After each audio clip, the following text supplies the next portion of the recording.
it's 11 o'clock in Central Europe. The White House discounts reports of an imminent Vietnam ceasefire agreement.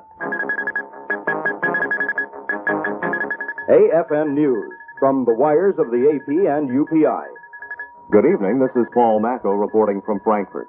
The astronauts may have left the moon, but they're continuing to explore its secrets from 69 miles up. Orbiting in what amounts to a small physics lab, the trio is using cameras and instruments to scout nearly of the lunar surface. Scientists in Houston say they've gotten excellent data from the devices aboard the America as it circles the moon. Eugene Cernan, Harrison Schmitt, and Ronald Evans will pursue the probing until they begin the trip home tomorrow by breaking out of lunar orbit.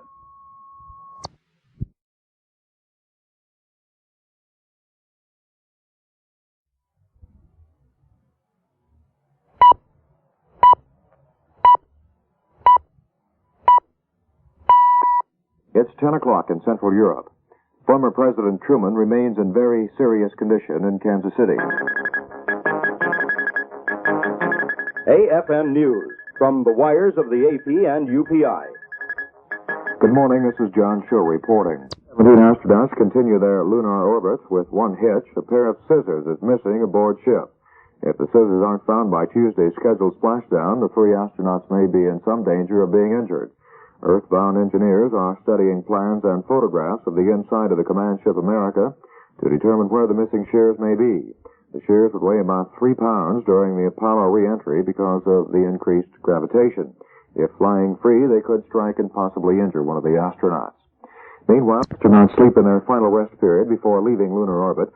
Scientists on the ground continue reading data sent to the Earth from the moon and the astronauts themselves. Paul Roberts of UPI News reports from Cape Kennedy. The lunar orbital science experiments being conducted while America orbits the moon requires the use of these pieces of equipment: a lunar sounder, which is a radar set with an optical recorder, a laser altimeter, and mapping cameras. The sounder's waves penetrates the moon's crust to a depth of almost a mile. Data from these instruments, coupled with surface gravity measurements taken by astronauts Cernan and Schmitt, will allow scientists on Earth to build an absolute topographic profile of the moon. The experience in operating the sounder and analyzing its data will contribute to the design of future instruments for detecting surface or near-surface water on Mars, mapping of major geological units on Mars and Venus, and topside sounding of Jupiter. This is Paul Roberts at Cape Kennedy.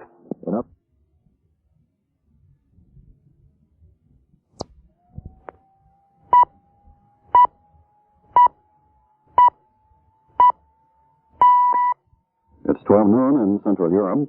Apollo astronauts rest in preparation for the return trip to Earth. Former President Truman remains in very serious condition, and explosions in Virginia and West Virginia kill 21 and injure more than 30 others.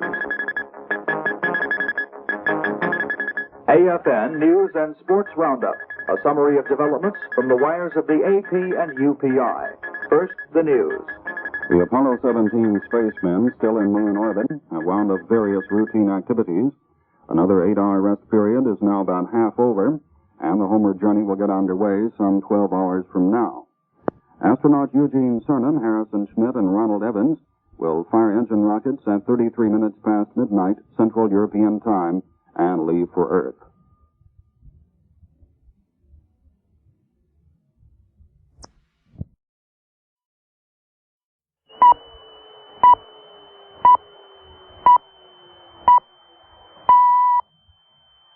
It's 1 o'clock in Central Europe.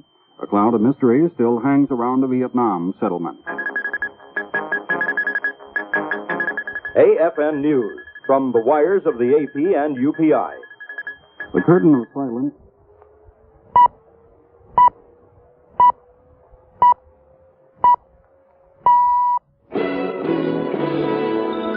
Weekend World News headlines on the hour compiled from the wires of AP and UPI.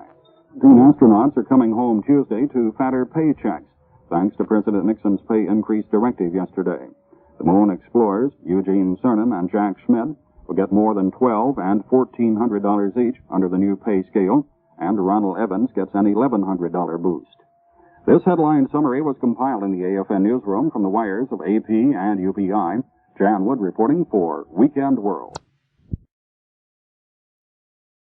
With next for the latest news, Central European Time is now 4 o'clock.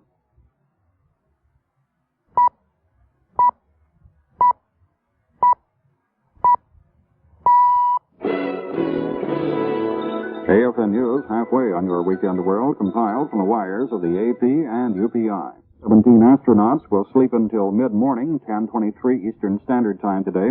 That's 4:23 p.m. Central European Time. Then begin preparations for their blast out of moon orbit tonight at 6:31 Eastern Standard Time, 30 minutes past midnight Central European Time. Their pull away from lunar gravity will head their spacecraft back to Earth, leading to a Pacific Ocean splashdown Tuesday. CBS News at the Manned Spacecraft Center in Houston has more. Cernan, Evans, and Schmidt are asleep this morning aboard the Apollo command ship. With the exception of a meal, nothing scheduled until midday. Part of the function of this period circling the moon is to perform further orbital science.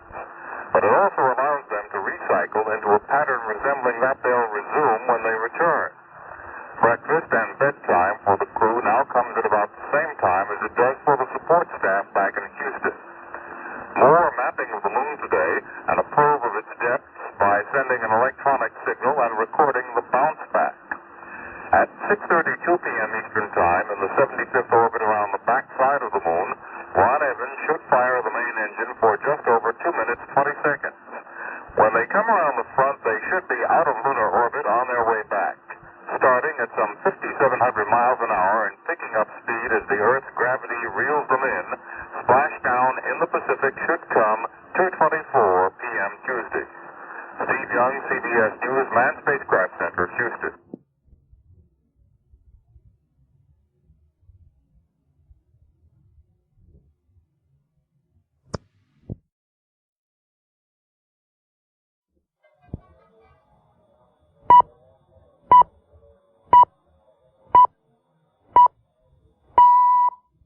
It's 6 o'clock in Central Europe. The White House calls a news conference, with reporters hoping that Henry Kissinger will be there. AFN News from the wires of the AP and UPI. Astronauts to the moon began their long journey home in 6.5 hours. They'll blast out of the lunar orbit and head for a South Pacific splashdown next Tuesday. Aboard Apollo 17 are not only the usual moon rocks, but samples of an intriguing discovery, orange lunar soil.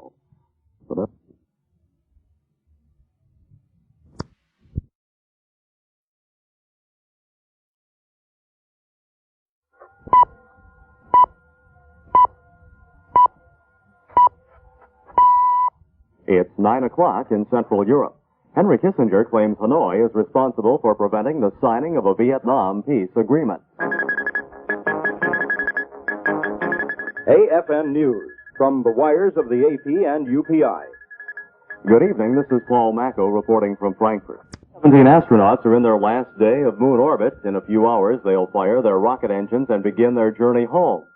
At Houston Space Center, scientists had nothing but praise today for the astronauts. The scientists are particularly anxious to get a first-hand look at the orange dust, which the three men are bringing home with them. It could be the youngest material ever collected on the moon.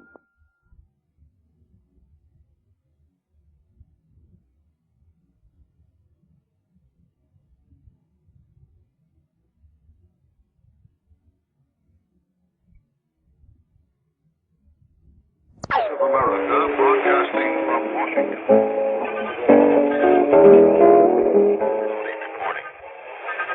Your rocket for Apollo 17 begins the long voyage home, following one of man's greatest adventures in history, a dramatic landing on the moon and the exploration of its surface. VOA's Ed Hickey reports. One more firing of its big service engine, astronauts Cernan, Schmidt, and Evans will blast out of lunar orbit and onto a path that will carry them back to Mother Earth. This event is scheduled to take place at 23 hours 32 minutes Greenwich Mean Time. Before leaving the vicinity of the moon, the astronauts are performing several scientific experiments with their onboard instruments to probe into the tenuous lunar atmosphere and subsurface. As they prepare for their long journey, scientists here are assessing data received thus far from the scientific instruments set up on the moon by astronauts Cernan and Schmidt. They said the taurus-littrow landing site is probably 5 kilometers straight. It's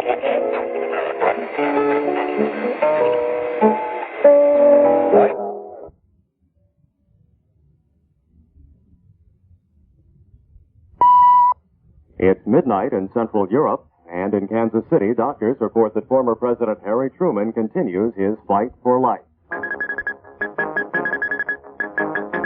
AFN News from the wires of the AP and UPI. Good morning. This is Paul Macco reporting from Frankfurt.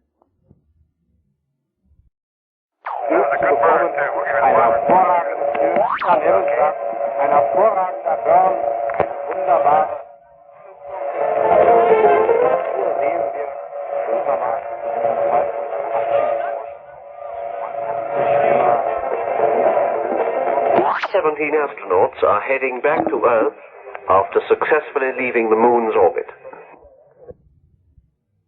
17 astronauts have begun their 3-day journey back to Earth after successfully firing the rocket which took them out of lunar orbit. One of them told Mission Control in Houston, Texas, it was a good burn and we're on our way home. Apollo 17 is due to splash down on Tuesday. During the flight home, Ron Evans, who stayed in the command module while the other astronauts were on the Moon, will make a short space walk to retrieve film taken by cameras mounted outside the spacecraft. During their final hours in lunar orbit, the astronauts made further observations of the Moon's surface. Some American scientists say that information already obtained by Apollo 17 suggests there is still a spark of volcanic life on the Moon.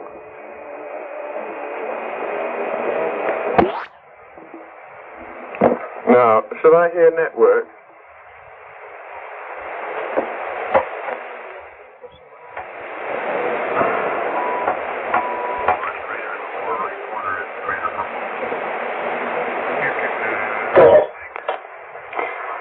Just before 10 to 12, the news came from NASA that the Apollo 17 crew were on their way home to Earth, having said goodbye to the Moon for the last time in the current Apollo program. Cernan, Schmidt, and Evans fired their main service propulsion engine while out of radio contact behind the Moon to tear the Mooncraft out of lunar orbit and head them back towards splashdown in the Pacific on Tuesday evening. The 2.5-minute engine burn increased their speed to over 5,000 miles an hour, boosting them quickly up to 200 miles high above the Moon. As they appeared around the eastern edge of the Moon, Mission Control was waiting anxiously for the first news from the final Apollo trio that the burn had gone well to head them back towards Earth. And then they heard... Houston, do you read America? Affirmative, America, and we have a picture. Over. Picture. Roger. Houston, America, found some fair winds and following seas and beginning right now. Okay, that's great news.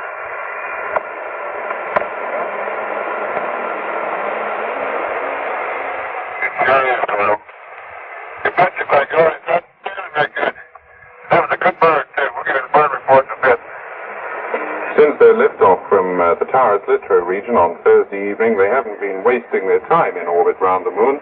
They've been carrying out all sorts of further scientific examinations of the surface, adding to the scientists' knowledge, the scientists' pictures of the surface of the Moon right around, not only the visible side, but the back side, the far side too, the side that's normally turned away from Earth. Well, we're now 237 hours into this mission, and as they speed home, the astronauts have been sending back further TV pictures, this time of the eastern profile of the Moon, including views of major craters on the side which isn't visible from Earth.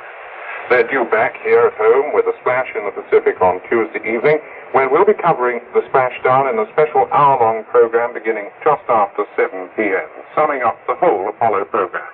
And in the studio with us on that occasion, we'll be lucky to have Professor Sir Bernard Lovell, who will bring his special knowledge and experience to bear on this program. For the time being, from the Apollo studio, that's all for now. Can't react. Well, keep in touch with Rhett happens on the 250,000-mile journey back to Earth, of course, but make a note now for Radio 2 splashdown coverage and reveal on Tuesday evening from 7 o'clock until 8. That's Tuesday evening on Radio 2.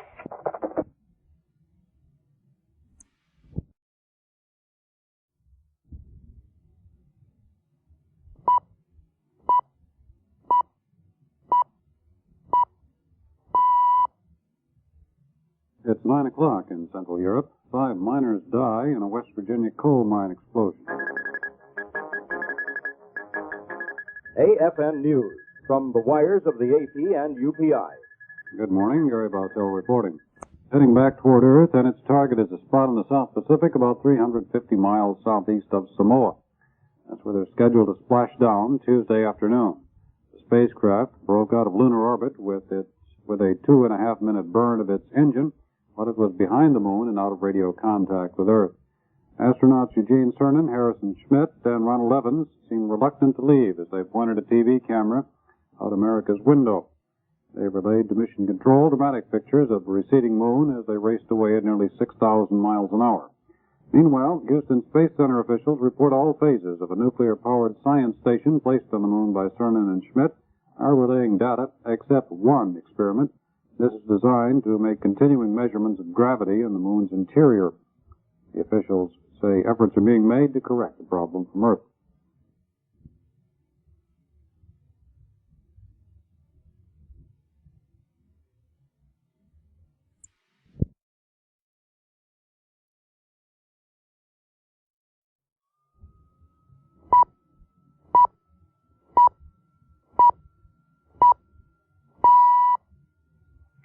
It's 10 o'clock in Central Europe. AFN News and Sports Roundup. A summary of developments from the wires of the AP and UPI. First, the news. Good morning, Gary Bartell reporting. Safely on course for the Earth after blasting out of lunar orbit, the Apollo 17 astronauts have finished dinner and are now asleep. This afternoon, Ron Evans will get a little exercise when he leaves the capsule for a spacewalk to retrieve film from cameras on the spaceship's hull. Saturday afternoon.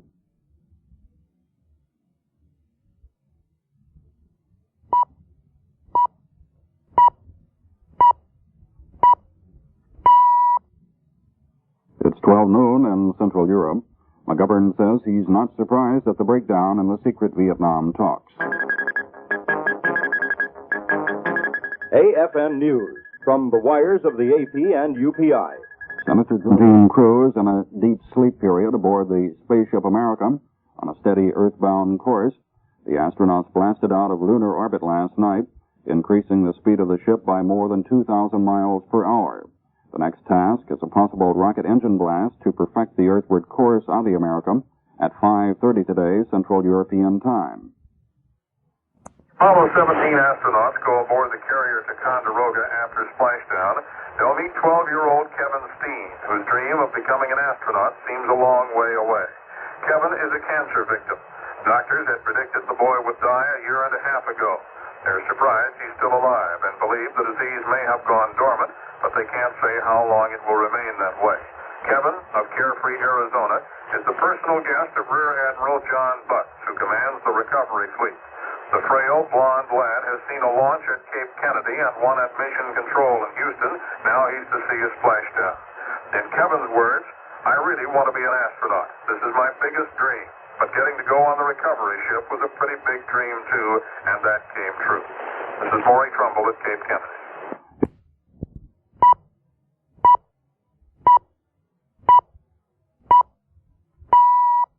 It's 1 o'clock in Central Europe. Tragedy strikes a West Virginia coal mine.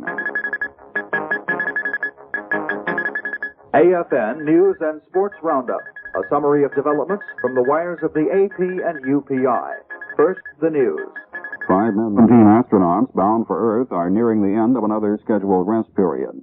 The command vehicle blasted out of moon orbit last night. Spacemen Eugene Cernan, Harrison Schmitt, and Ronald Evans were running a bit behind the flight plan when they went to sleep, but they requested to be awakened on schedule. They are more than 30,000 miles from the lunar surface now, and splashdown in the South Pacific is set for Tuesday. It'll cap the 68-hour return journey home.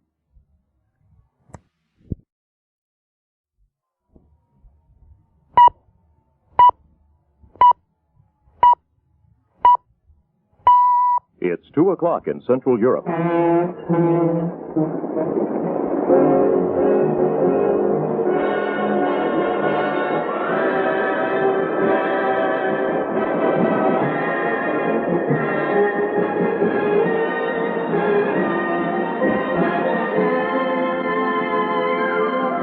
ladies and gentlemen, stand by for your Sunday Weekend World.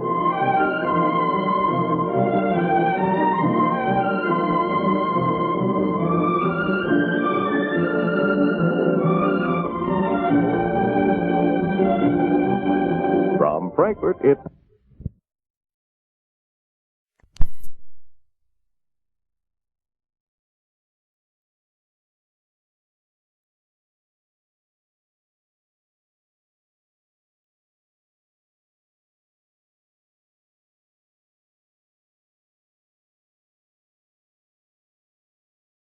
Martin and Bill White tell us about the government's program for returning prisoners of war to society. Army Sergeant Dave Stewart's name from Nashville this week is Bobby Bear. And Medical Command publicist, Specialist Bill Benson's report today deals with ski injuries. Comedy Time offers Nichols and May as well as Jonathan Winters. Our point of origination is AFN Studios C1 in the Frankfurt Broadcast Center. I'm Army Sergeant Monty Jones. With the latest news, Jan Wood. 10 astronauts are speeding back toward Earth following their swing away from the moon's gravitational pull. The only major item on their agenda today is a moonwalk by Ronald Evans, who will step from the command module 200,000 miles above the Earth. Evans has the job of recovering film from cameras placed on the command ship. The astronauts will splash down in the Pacific Tuesday.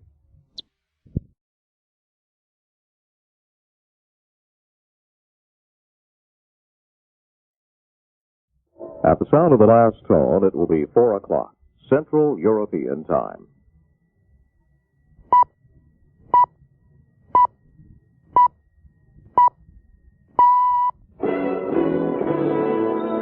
AFN News halfway on your weekend world, compiled from the wires of the AP and UPI. Because of his scheduled spacewalk today at 3:23 p.m. Eastern Standard Time, 9:23 p.m. Central European Time, astronaut Ronald Evans has expressed concern about a stomach gas problem. Doctors have prescribed medication, recommended breakfast menu changes, and expressed confidence there will be no problems. The 3 astronauts are awake now as their spacecraft continues earthward. Evans will walk in space to retrieve film before splashdown Tuesday in the Pacific.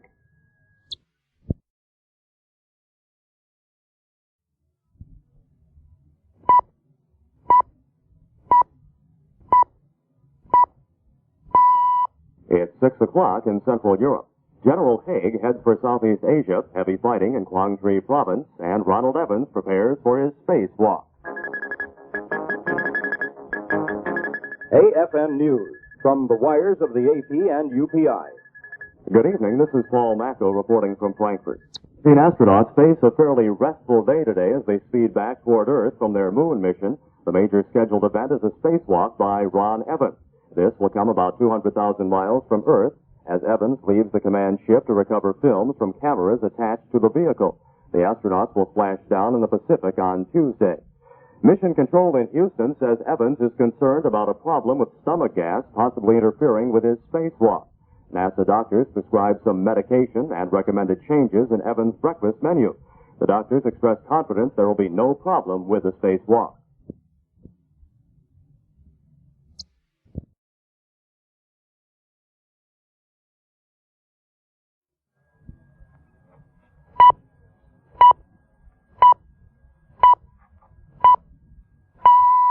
It's 8 o'clock in Central Europe. Apollo 17's perfect path toward Earth eliminates the need for a planned course correction. AFN News from the wires of the AP and UPI. Good evening. This is Paul Macko reporting from Frankfurt. Ground Control in Houston is delighted with the precision of Apollo 17's homeward path. The Space Center therefore canceled a small engine burn that had been planned for this afternoon to refine the course. Commander Eugene Cernan, Ronald Evans, and Harrison Schmitt were awakened this morning by a recording of Home for the Holidays. The day will be busy, particularly for Evans, who begins a 1-hour spacewalk later tonight to retrieve film in the service module. The module will be jettisoned shortly before Tuesday's splashdown in the Pacific.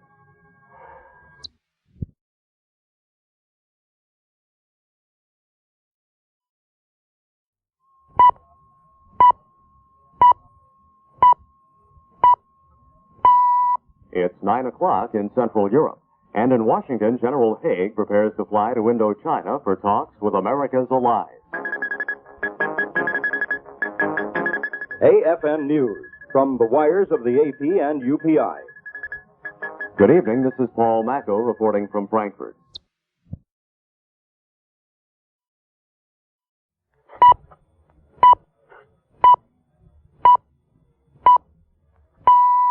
It's 10 o'clock in Central Europe. Astronaut Ron Evans begins his spacewalk as the Apollo 17 heads for Earth. AFN News from the wires of the AP and UPI. This is Paul Macco reporting from Frankfurt. The once nearly forgotten man of the Apollo 17 moon mission, Ron Evans, is having his chance in the spotlight. He's making a spacewalk to retrieve 3 packages of film from a camera bay at the rear of the spacecraft. The walk is necessary because the camera bay is jettisoned before Tuesday's re-entry. Splashdown in the Pacific is scheduled for Tuesday near American Samoa, while mission commander Eugene Cernan and geologist astronaut Harrison Schmitt explored the surface of the moon. Evans remained alone in the command module, largely occupied with photography.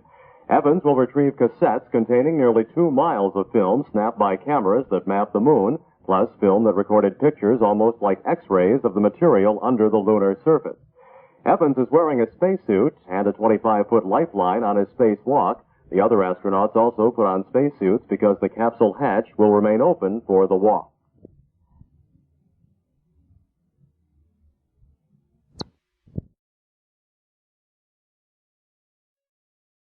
This was the day that Ron Evans climbed outside the spacecraft and did what's called a walk in space.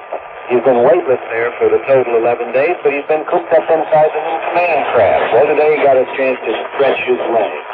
He got up his spacesuit, attached an umbilical back to the vital oxygen and pressurizing supply within the cabin, and then floated out the hatch back to what is called a scientific instrument module and brought back some invaluable camera cassettes.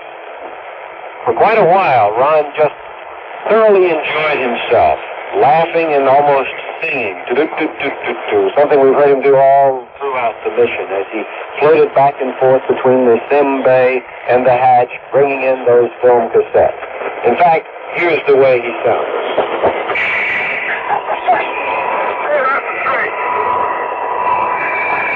Talk about being a spaceman. Sit and live. Okay, that works. Evans said, talk about being a spaceman, this is it. And it certainly was for Evans, as he accurately and right on schedule, according to the timeline of his extravehicular activity, a walk in space, retrieved the cassettes from a mapping camera, a panoramic camera, and a thing called the lunar sounder. These will be brought back to Earth and processed to add even more information about the moon. Other than that, it's been a fairly quiet day during this float home, the 68-hour trip from the moon back to Earth. Astronauts Cernan, Schmitt, and Evans got a very good night's sleep last night, if you can call it night in space. Then very relaxed, in a relaxed manner, prepared for this walk in space today. A mid-course correction maneuver was not needed. The trajectory of the spacecraft was so good with the target in the Pacific scheduled for Tuesday afternoon. The only other activity will be a press conference with all of us here on Earth tomorrow. Then splash down into the Pacific at about 19 hours 24 on Tuesday. This is Rhett Turner, your mission control.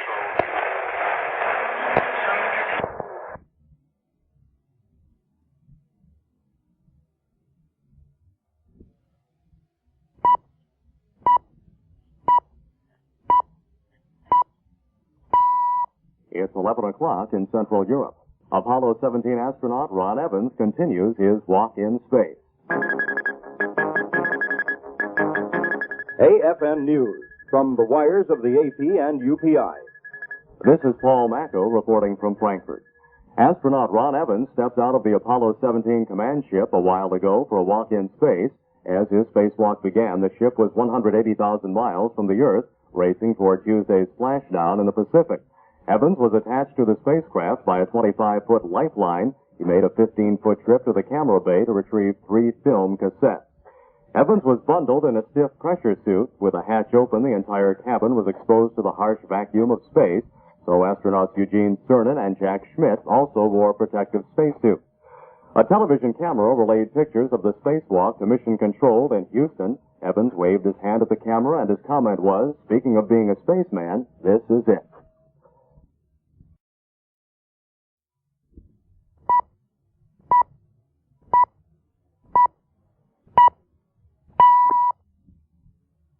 It's 9 o'clock in Central Europe. The Vietnamese communists announce a Christmas ceasefire. AFN News from the wires of the AP and UPI. Good morning, Gary Baltel reporting. Evans enjoyed a breathtaking walk in space 180,000 miles from Earth. Evans was bundled into a stiff white pressure suit attached to a 25-foot lifeline, and among his first outer space words were, "Hot diggity dog, wow." Evans' progress was monitored inside the Spaceship America by astronauts Eugene Cernan and Harrison Schmitt.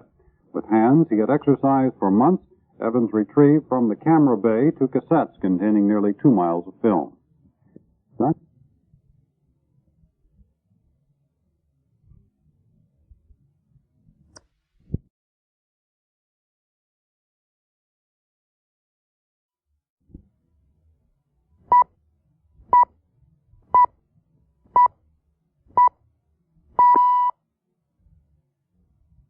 It's 10 o'clock in Central Europe. The Vietnamese communists plan a Christmas ceasefire, but no POW release.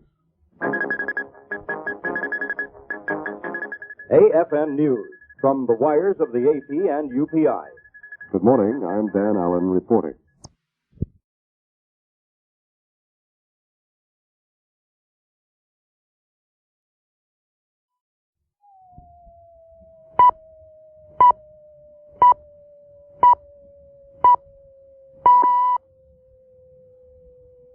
It's 12 noon in Central Europe. North Vietnam says it will observe a Christmas ceasefire and charges the United States with resuming full-scale bombing of the North and mining of its ports.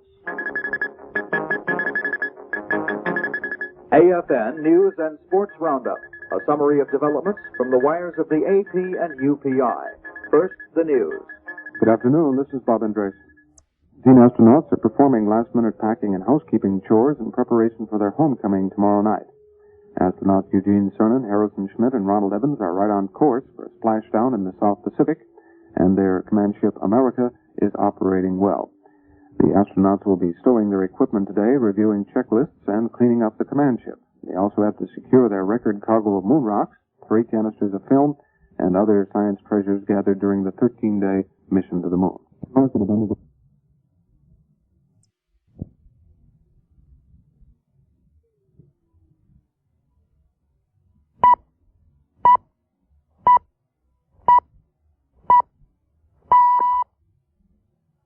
It's 1 o'clock in Central Europe. AFN News from the wires of the AP and UPI. Good afternoon, Gary Baltel reporting. Astronauts are speeding on a true course toward tomorrow's splashdown in the South Pacific. Mission Control says Eugene Cernan, Ronald Evans, and Jack Schmitt in the command ship America are following one of the most accurate courses ever followed by moon explorers. Before turning in for an 8-hour sleep period, Schmitt asked the Space Center how far they were from Earth. They were told 143,000 miles and picking up speed all the way.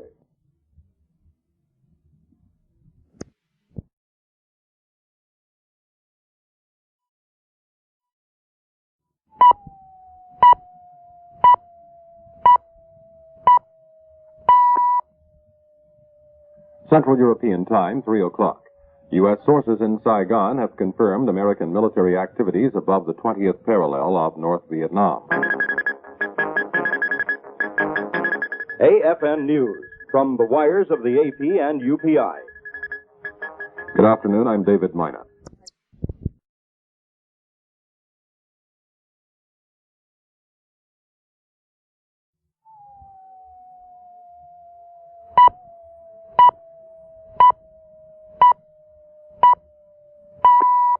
It's 4 o'clock in Central Europe.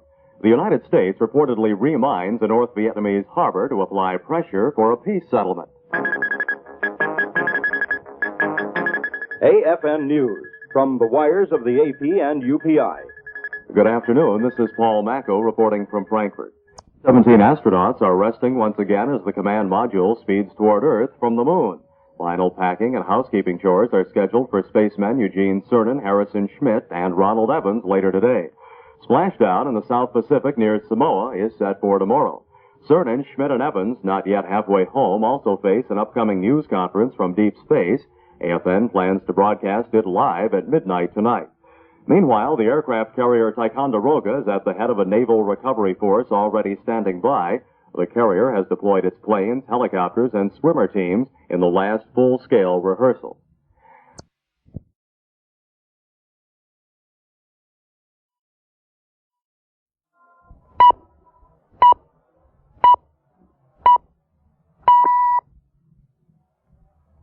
Central European Time, 6 o'clock. America reportedly trying to pressure Hanoi militarily into signing a peace agreement. Truman's condition reported fairly stable, and Apollo 17 is on course back to Earth. The 6 o'clock report, an expanded summary of world developments, including today in Europe, compiled from the wires of the AP and UPI, with reports from the major American networks. Good evening, I'm David Minette.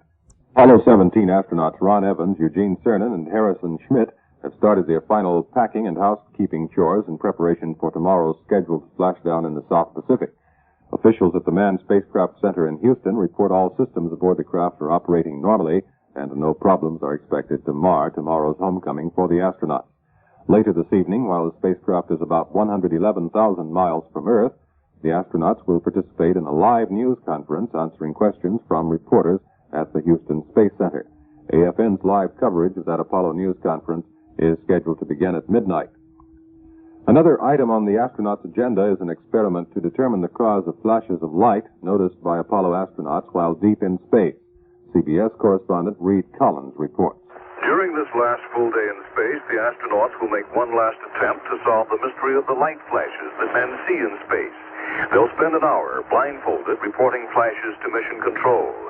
That cosmic mystery is matched by a common household one. It involves the predictable disappearance of scissors when they're required.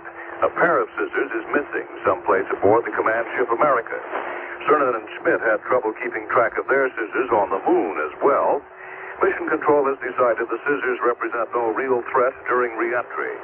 Weather in the Pacific recovery area is good now and predicted to be good Tuesday, when Apollo 17 streaks down the morning sky to close out the series that put 12 Americans on the moon.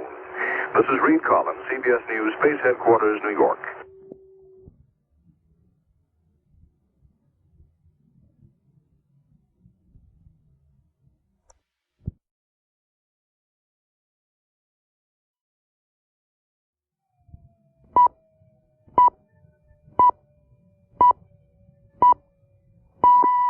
It's 8 o'clock in Central Europe.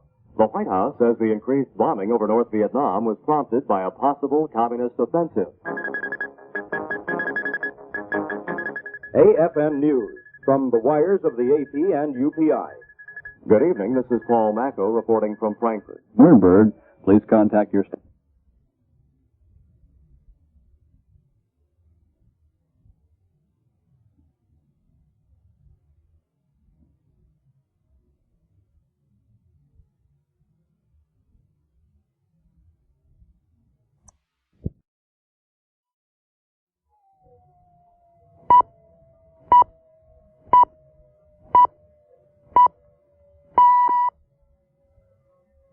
It's 9 o'clock in Central Europe. Soviet news reports say American warplanes are striking areas just outside Hanoi. AFN News, from the wires of the AP and UPI. Good evening, this is David Elliott reporting. 10 astronauts are now just a little more than 24 hours away from splashdown in the Pacific. Today will be spent stowing equipment, reviewing checklists, and cleaning up the spacecraft. Later today, the astronauts will hold a news conference from space, and AFN's live coverage of that event is scheduled to begin at midnight tonight, Central European Time.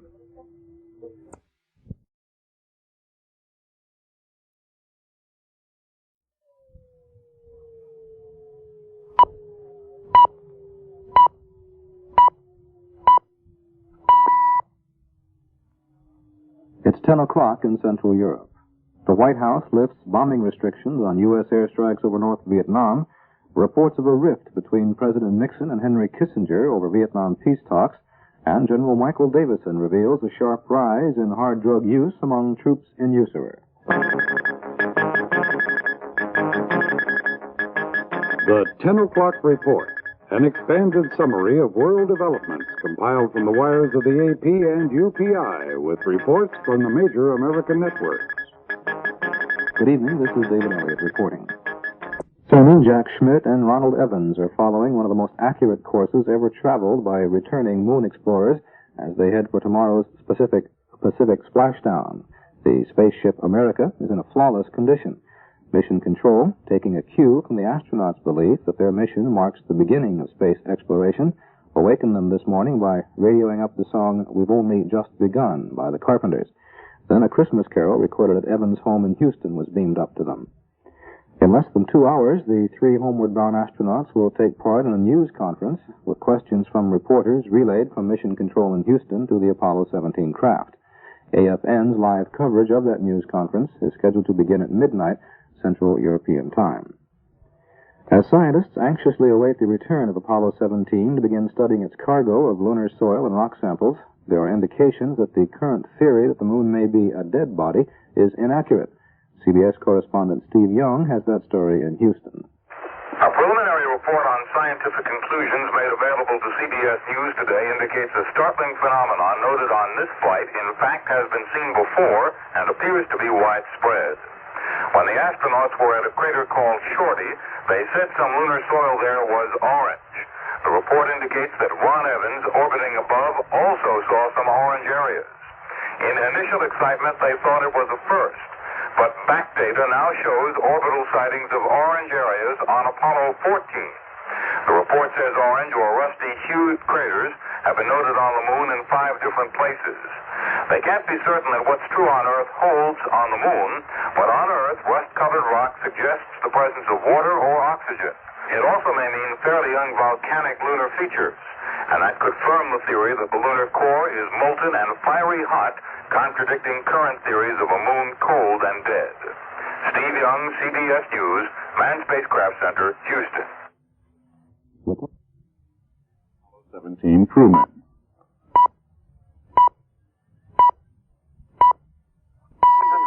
300 GMT.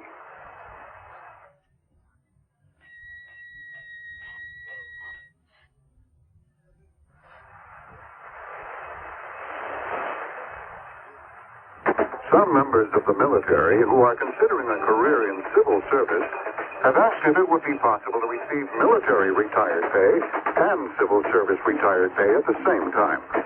Well, it is possible if the pay is based on a combat disability or a disability caused by an instrument of war incurred in the line of duty during a period of war. It can also be collected by reserve components of the armed forces on the basis of 20 years service at age 60.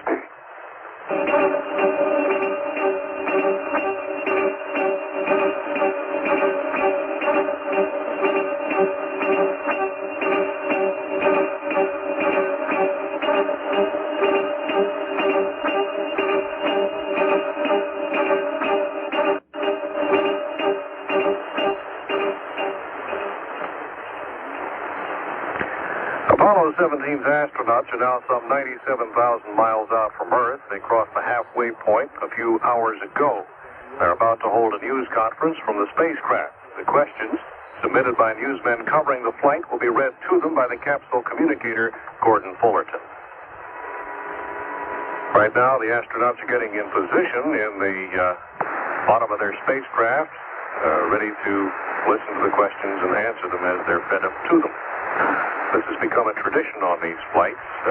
Normally, the day before re-entry, they spend a half hour of their time doing this sort of thing for the people back on the ground. Harry Engberg?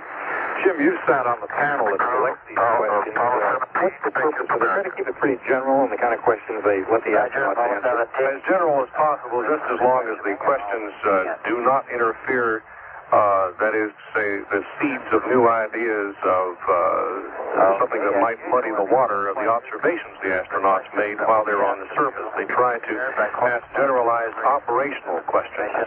There will be questions about the science that took place on the mission, but nothing that would confuse the astronauts or ask them to draw a conclusion before they're able to begin their final analysis on the ground. Let's go now to Gordon Fullerton and the questioning. And discussing it with fellow geologists. In terms understandable to laymen, can you summarize what you would be saying in your preliminary report about your field trip to taurus-littrow?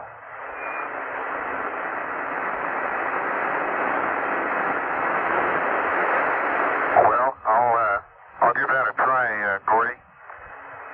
I think the thing we had hoped to accomplish at taurus-littrow was to look at as broad a spectrum of the history of the moon as possible in one small area as a concluding flight to the Apollo program. And I think we did that. I think we did look at some of the oldest rocks that it is possible to see with our capability in the breccias of the south and north massifs. I think we saw some intermediate age rocks of fairly unexpected character, I believe, in the subfloor crystalline or igneous rocks, the gabbro as we call them there. And we also understood, I think, that those rocks, in fact, had intruded into the breccias of the North Massif. We found, I believe, at the crater Van Serge on the third EVA that the regolith or the garden zone on top of that subfloor gabbro or those igneous rocks was quite thick, or appears to be very thick, which is an expected result, and hopefully those rocks will have much information about a fairly extended period of lunar erosion. And we found that there was indeed a dark mantle over the area of variable thickness, but apparently of relatively recent age, and that in turn had a light mantle of material of which we do not yet understand, and I think that the samples are going to have to tell that story. It may well be a landslide that has come off the South Massif. And then, possibly as important as any finding, we found that even later than that relatively young light mantle deposit or possible avalanche, we have alteration reminiscent of the alteration by hot waters or hot gases on Earth, and that was the orange, appears to be the orange soil that we found around the crater Shorty.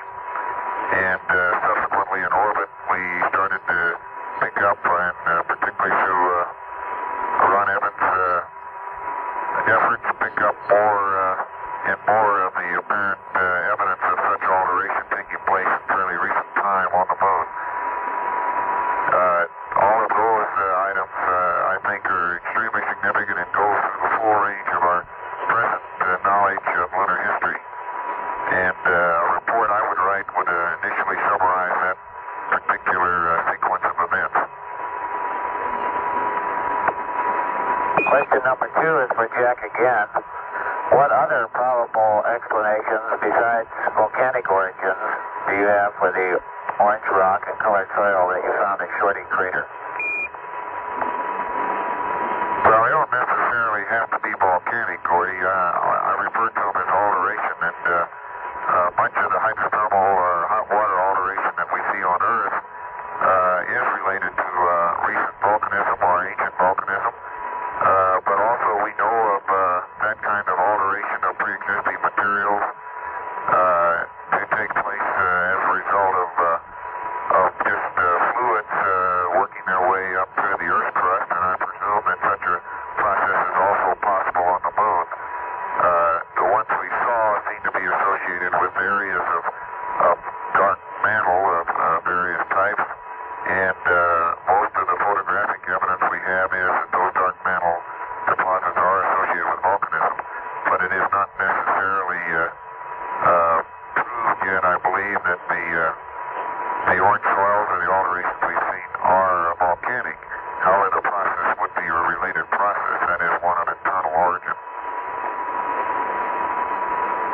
question is for Cernan or Schmidt.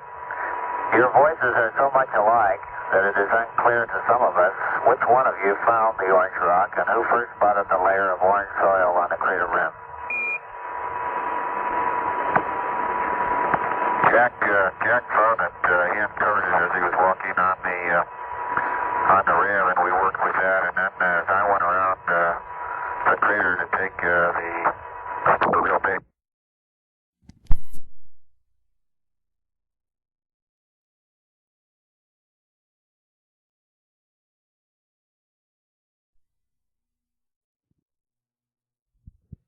Able to see so much orange material from lunar orbit after your partners had found some on the ground, when none of the previous Apollo crews reported seeing anything but grays, tans, and browns.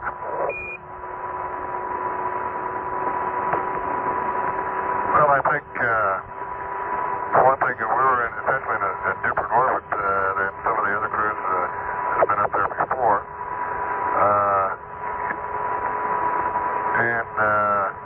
Even though each of us has a color tone in our own eyes, what we come up with, I think, is a function of pretty much what you'd like to believe or what you'd like to see on a thing. If you feel it has a tint of orange with it, and this is in a new area that we really hadn't flown over that much, and this is primarily where we were seeing that type of thing was on the western rim of Taurus-littrow. And some of the, well, at least it looks like known volcanic deposits along the rim of Taurus-littrow. Gordy, let me add quickly that there's no such thing as a truly objective observer. And I believe that once you start looking for something, and when Ron heard about what we were doing, I'm sure he started looking himself at what we had seen, and that leads you to see things. Now, that's not seeing things that aren't there. It makes you look for things that are there. And that's extremely important, and that's where the kind of training all three of us have had, I think, has made it possible for us to find a lot of things that might not otherwise been found. This one is addressed to all three crewmen. What will you remember most about this mission?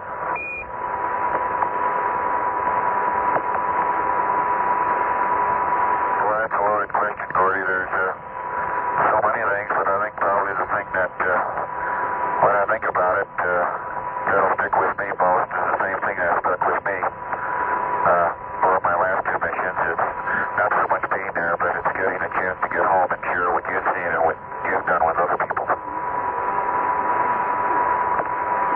Well, I think in my case, the liftoff itself is something brand new for me. It's something beyond the booster ride itself, is something beyond what I can sort of comprehend. So I think that's it's a very important part of it. I will always remember that part of it. But I'm kind of like with Gene. I feel that even though the three of us have been up here and had the opportunity to observe the moon, look at what we can find and that type of thing, I think that we have an obligation to share our experiences with the rest of the people. Well, Gordy, that is a difficult question. It has been a fascinating experience from so many detail aspects. I guess generally speaking, the thing I carry back with me, I hope, is an increased perspective, not only for the history of the solar system, but I hope for the future of mankind within that solar system. Gordy, this doesn't mean that last 50,000 feet won't stick in my mind for a long time. Roger, Gene. Again, for all three crewmen, now that you are returning home from what may be the last lunar exploration of this century, what short-range and long-range plans do each of you have for the future?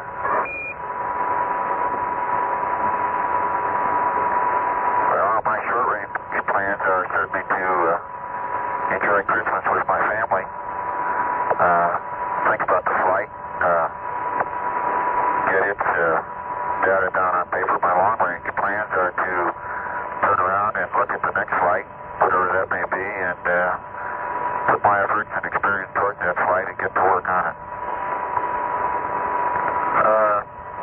I think my short range plan, of course, first of all, tomorrow I want to make a real good re-entry, and that's kind of the real short range part of it.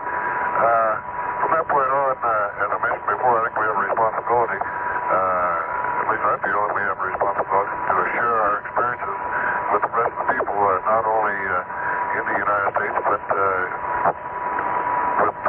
people of the rest of the world. Beyond that, I also have a strong desire to continue participating in manned spaceflight in whatever capacity I might be able to. Well, I can do nothing but echo Gene and Ron's words, and maybe add, Gordy, that I hope that through the next few years I'll be able to make some contributions that guarantees that this Apollo 17 flight is not the last exploration program in this century in space. Again, for all the crew, throughout the mission there were periodic reports from each of you about gastric distress in one form or another. Does this trouble make you think that the 3 Skylab missions of 28, 56, and 56 days scheduled for next year are too ambitious? No, not at all. I don't think they're too ambitious, Gordy. I think that's the reason we're flying each and every one of these flights one at a time, is to find out if there really are potential problems in diet, what have you, and I think we solved a lot of them from Apollo 15 and 16, and those few that we had, I'm sure we can solve accordingly prior to Skylab flying. I don't think I can add anything to that. I think we made a big improvement over the problems that occurred on Apollo 16, and I think as a result of our observations in conjunction with the medical people primarily at NASA, that very clear solution will be found for Skylab and any other mission we want to fly. Okay. For Ron Evans, you seemed almost euphoric during your spacewalk yesterday, and other spacewalkers before you seem to have had the same reaction to the experience. Can you describe what it was like and how it made you feel?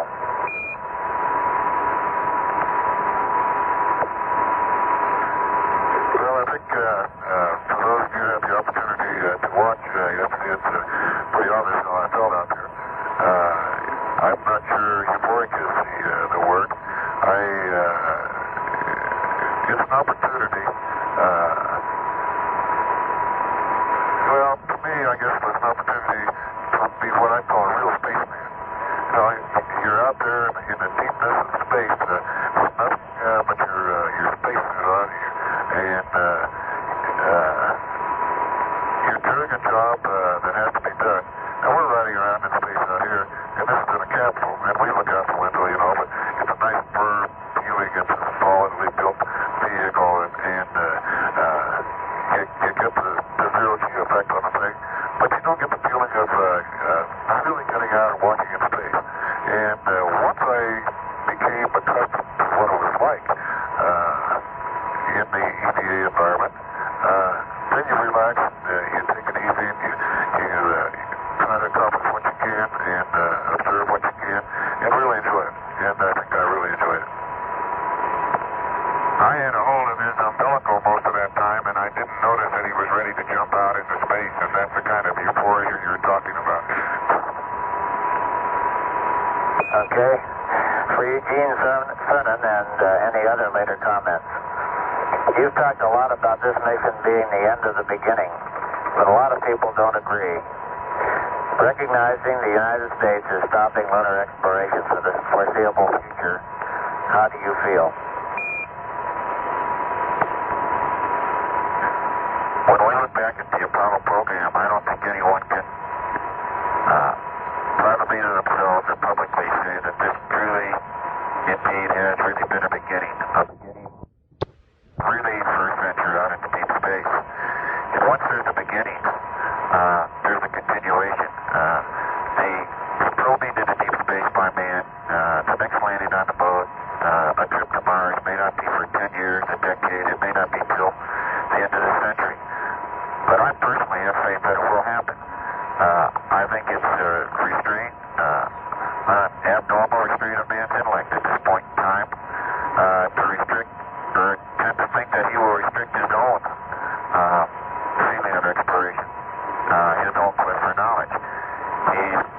opportunity. He's proved that he can take advantage of this opportunity. And I think that the nature of mankind is going to just press on. That's why I believe not probably Apollo 17, yes, it's the beginning.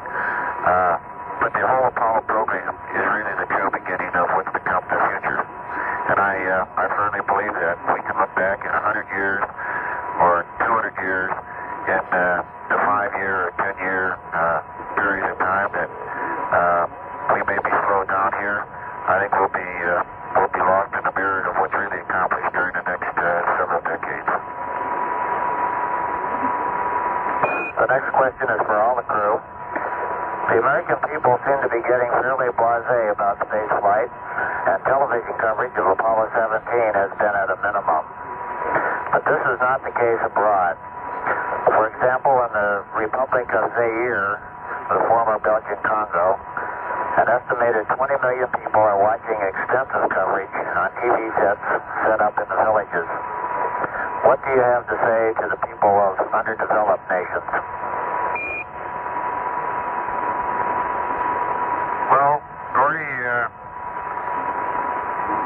first of all, I'm not sure that the amount of television coverage is necessarily a measure of the interest of the American people. I don't have those figures at hand. I'm sorry to hear that the adventures we had and the insight that maybe we gained into not only ourselves but to the history of the solar system was not shared extensively with the American people, if that's true.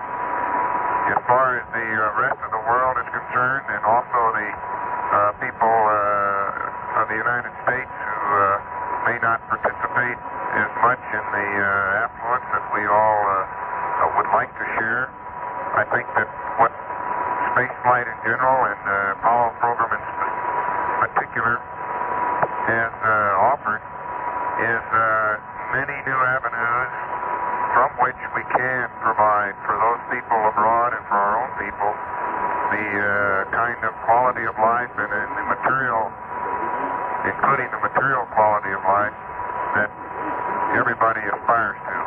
And I think we've just begun the adventure of understanding how what we have learned and how we have learned to do it in space can be applied to these particular kinds of problems.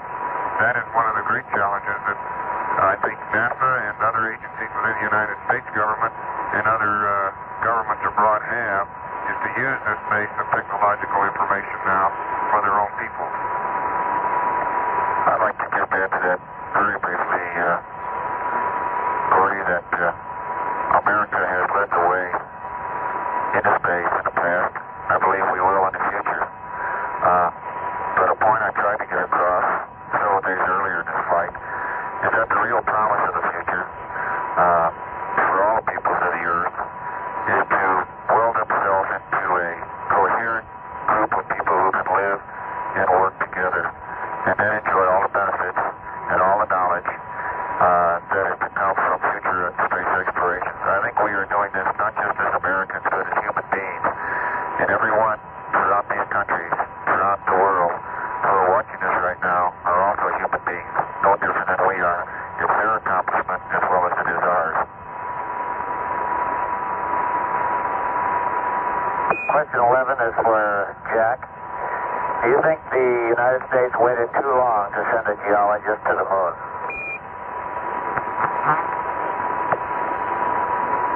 We're grinning because I think we predicted that question.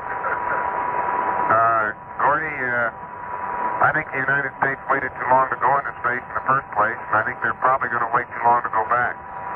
I will always feel that way, no matter who goes or what qualifications he may have or may think he has. I think that the most important thing that maybe I have done is to be able to show that we can build a transportation system that allows you to fly people of a wide variety of disciplines. And I think that we have shown that, and I think that it's occurred in about as soon as possible within the Apollo program. The last couple questions are in a lighter vein and for Ron Evans. There's been a lot of discussion about a missing pair of scissors in the command module.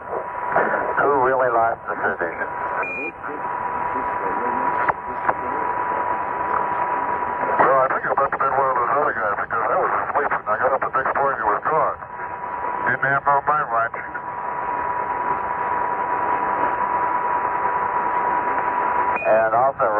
Did the squeaking of those mice on board keep you awake?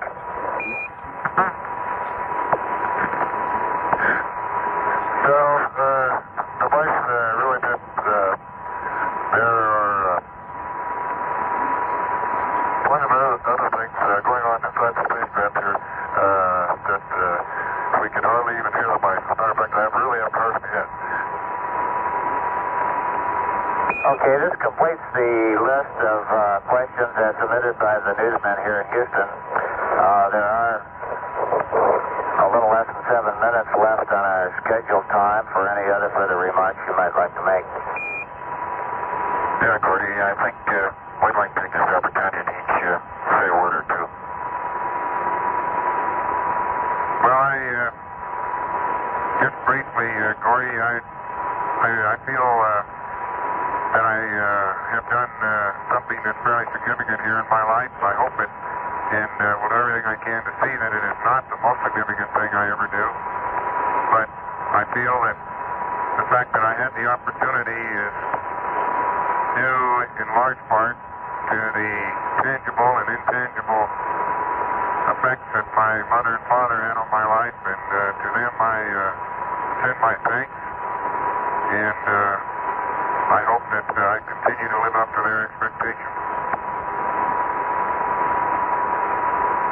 You know, on Apollo 17 here, we've had two outstanding vehicles, and that's, don't let me get you wrong, I'm not comparing the booster either, but I've watched a lot of people work on a lot of spacecraft, and I'm really proud to be able to say that all of the vehicles that have been associated with Apollo 17 have been outstanding, and the reason they're outstanding is because of the people that have been working on them, and I'd like to give our thanks and well done to the people that work in our spacecraft. Gordy, prior to leaving, and I guess I can certainly assume during the flight, we've carried many well wishes and carried many prayers aboard from people throughout the world. I personally believe that those prayers played no small part in any success that we were able to achieve on this flight. I ask those people, however, to continue their prayers, in particular for some of our friends and some of our comrades who are still in Southeast Asia, POWs, MIAs, who may not, although God willing, I hope they will, but who may not have the opportunity to get home and enjoy the Christmas that we're looking forward to. And with that, from Apollo 17, Spacecraft America, on December 18, 1972, we all wish you a very, very Merry Christmas and a happy holiday season. Godspeed and God bless you all. Thank you, guys. That was a good show. We enjoyed every minute. And so end of transmission from Spacecraft America, the news conference between the ground and the astronauts, Cernan, Schmidt, Evans. In summary, they expressed once again the belief that their mission has been a contribution to the program, and they expressed the belief that the space flight that has been established, the space flight progress that has been established during the Apollo program will continue and dovetail into something more important. There really wasn't very much new of a substantive nature in the news conference. I thought that Jack Schmidt again demonstrated his ability to deal diplomatically with questions concerning the use of a professional scientist in space, and he predicted that he was going to get that question, he said, and then he didn't answer it. Tiptoed around it again, but whether or not geologists should have been sent into space earlier. He was very strong in saying that he felt that we had waited too long to get into space in the first place when he was asked whether a geologist should have gone sooner, which I thought was a very snappy answer. Coming back was sort of unexpected at this point. And then, Jim, I noticed that Cernan said that he was going to turn his attention immediately to the next mission and to the next flight you really think by that he might have a chance? Here's a man who's been on 3 space flights, and the space program, of course, is being cut back. Does he really have an opportunity to fly again? Here's one of the younger, more experienced men in the space program now. Gene Cernan is looking him up now, 38 years old, and is younger than most of the other men who have had his type of experience. In an interview before he began the flight, he told us that he did want to fly again. This is the same theme he gave us then. He says he does want to fly again. And if he doesn't get on the Russian flight, the Russian-American flight in 1975, of course, he's looking forward to the shuttle. And there will be a need for people like Gene Cernan at that time, who are experienced test pilot engineers who can lend their expertise in testing the machine and beginning to fly it, just the way an airline captain would fly his machine. This is going to come. The Congress willing, of course, and it looks like it's leaning in that direction. This will come by the end of this decade, so Cernan is certainly not out of the ballpark. He could still be flying in space up to his 60s. I guess they still haven't found the scissors that were reported lost a few days ago that they're looking for, that may be hiding behind one of the instrument panels, and I noticed that as an all-Navy crew, or at least the 2 military men on board are both Navy men, they used that standard Navy answer when they were asked who it was that lost the scissors. It didn't happen on my watch. Well, it happened on ours, the news conference from space anyway, and that is how it's going to be for this evening. This is Jim Slade for Eric Engberg, thanking you for listening, reporting from Group W's Apollo 17 headquarters in Washington. You've been listening to live Apollo 17 coverage provided by Group W News and the AFN Central News Desk in Frankfurt. We now resume normal programming, and this morning it's the Tony Pig Show.